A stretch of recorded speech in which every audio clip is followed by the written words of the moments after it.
আসসালামু আলাইকুম ভিউয়ার্স, সন্ধ্যা সময় আরেকটি সেলিব্রেট করলাম আরকেএস ব্ল্যাক ডায়মন্ডের ব্যক্তি।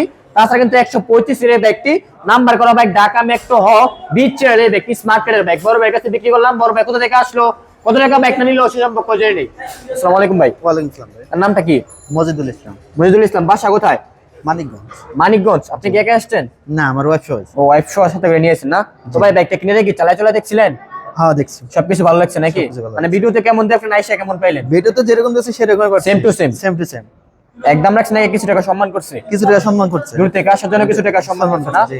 তো ভাই বাইকটা কত টাকা নিলেন? 53,000। 53,000 কিন্তু নিয়ে নিল অলরেডি আরকেএস বেনলি কোম্পানির ব্যক্তি নাম্বার করা বাইক কিন্তু তাছাড়া আবার। তো ভাইয়ের জন্য সকলে দোয়া করবেন, রাত্রে বাজে তো রাইড করে যাবো তার 3000 গন্তব্যস্থলে 16 পৌঁছতে পারে। আর আমাদের জন্য দোয়া করবেন আমরা যেন বাংলাদেশের মধ্যে সবচেয়ে কম প্রাইসে ভালো ভালো বাইক বিক্রি করতে পারি। আর আমাদের লোকেশনটা সবাই জানেন, লোকেশন হচ্ছে নরসিংদী জেলা Madhabdi bus stand. Madhabdi bus stand নেমে 20 টাকা রিক্সা ভাড়া নেবে, বলেন যে শীতলাবাড়ি মোড় মিড টাওয়ার। মিড টাওয়ারের আন্ডারগ্রাউন্ড নিচে আমাদের সম্রাট বাইক গ্যালারি অবস্থিত। সকলে ভালো থাকবেন, সুস্থ থাকবেন, আল্লাহ হাফেজ।